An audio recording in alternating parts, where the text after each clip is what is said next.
हरे कृष्णा राधे राधे दोस्तों, आप सभी का मेरे इस यूट्यूब चैनल में हार्दिक स्वागत है। दोस्तों, हिंदू धर्म में एकादशी व्रत का सबसे ज़्यादा खास महत्व माना जाता है और उसमें भी ज़्यादा देवशयनी और देव उठनी एकादशी सबसे महत्वपूर्ण एकादशी मानी जाती है।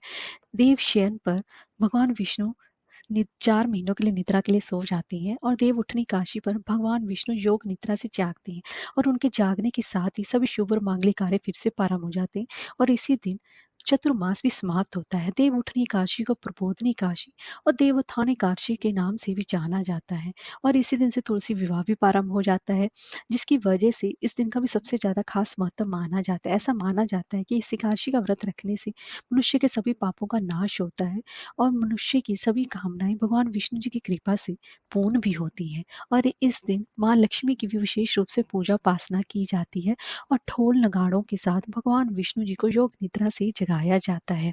तो दोस्तों, आज की इस वीडियो में जानेंगे कि साल 2024 में देव उठनी एकादशी कब पड़ रही है और इसके साथ साथ पूजा का शुभ मुहूर्त क्या रहेगा और इस दिन शालिग्राम और तुलसी पूजन का समय क्या रहेगा और व्रत पारण का समय क्या रहेगा और पूजन विधि और इसके महत्व के बारे में जानेंगे। तो चलिए वीडियो शुरू करते हैं।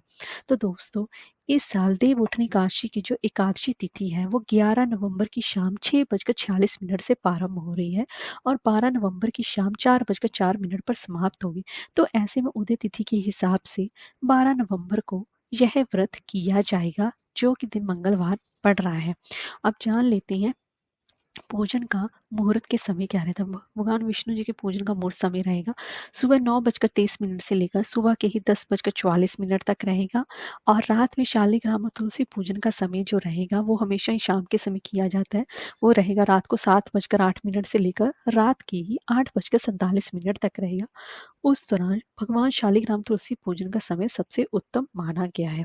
इस दिन भगवान विष्णु जी के शालिग्राम स्वरूप की पूजा उपासना की जाती है और उनका तुलसी जी के साथ गठबंधन करा के उनका विवाह किया जाता है। और व्रत रखने का, अगर व्रत रखा है तो व्रत का पारण भी सही समय पर ही होना चाहिए। तो व्रत का जो पारण है वह 13 नवंबर की सुबह 6:42 से लेकर सुबह के ही 8:51 के बीच किया जाएगा। तो देव उठनी एकादशी से मतलब देव उठनी एकादशी से सभी मांगलिक कार्य प्रारंभ हो जाते हैं और जिससे कि भगवान विष्णु की विशेष रूप से कृपा बनी रहती है। देव उठनी एकादशी एक ऐसी एकादशी है जिससे कि मुहूर्त देखने के लिए आवश्यकता नहीं पड़ती। इस दिन बिना मुहूर्त देखे भी सभी कार्य प्रारंभ हो जाते हैं, जिसकी वजह से इस एकादशी का सबसे ज्यादा खास महत्व माना जाता है। अगर आप इस दिन विवाह, गृह प्रवेश, मुंडन, जनेऊ आदि मांगलिक कार्य मतलब शुरू हो जाते हैं, जिसकी वजह से और पूरे सृष्टि का संचालन भगवान विष्णु फिर से खुद संभाल लेते हैं, जिसकी वजह से इस एकादशी का सबसे ज्यादा खास महत्व माना जाता है। यह एकादशी सबसे उत्तम एकादशियों में से एक मानी जाती है क्योंकि इस दिन चतुर्मास खत्म हो जाता है और इस दिन भगवान विष्णु के साथ साथ माँ लक्ष्मी की विशेष रूप से पूजा उपासना की जाती है। तो अब पूजन विधि के बारे में जान लेते हैं। देव उठनी एकादशी की का जो व्रत है वो 3 दिनों तक चलता है। दशमी तिथि से लेकर द्वादशी तिथि तक चलता है। दशमी तिथि सभी नियम कानून लागू हो जाए। दशमी तिथि के दिन आपको अपने बाल धो लेने चाहिए और इस दिन आपको ब्रह्मचार्य का पालन करना चाहिए और इस दिन सुबह आपको ब्रह्म मुहूर्त में जल्दी उठना चाहिए, गंगा जल मिले युक्त पानी से स्नान करना चाहिए और एक लकड़ी के पाटे पर भगवान विष्णु की प्रतिमा स्थापित करनी चाहिए। उनका पंचामृत से अभिषेक करें, उनको पीले रंग के वस्त्र धारण कराएं और फिर उसके बाद उनको पीले चंदन का टीका लगाएं और उनको तुलसी विशेष रूप से अर्पण करें, क्योंकि भगवान विष्णु को तुलसी विशेष रूप से बेहद ही प्रिय है।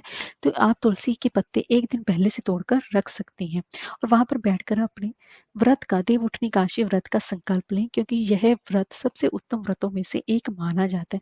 अगर आपकी समर्था है निर्जला व्रत रखने तो आप निर्जला रखें, नहीं तो आप फलाहार यह व्रत कर सकते हैं।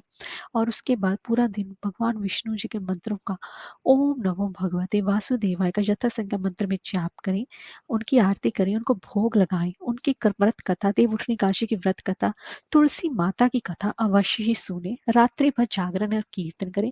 इस दिन दीपदान करना भी सबसे उत्तम माना गया है। इस दिन आंवले में दीप रखकर भी दीपदान किया जाता है और उसके बाद अगले दिन शुभ मुहूर्त में भगवान विष्णु जी की पूजन उपासना करके पंडितों को और गरीबों को दान दक्षिणा देने के बाद ही, भगवान विष्णु को भोग लगाने के बाद ही अपने व्रत का पालन करें, तभी देव उठनी काशी के व्रत के पूर्ण फल की प्राप्ति हो पाती है। हरे कृष्णा, राधे राधे।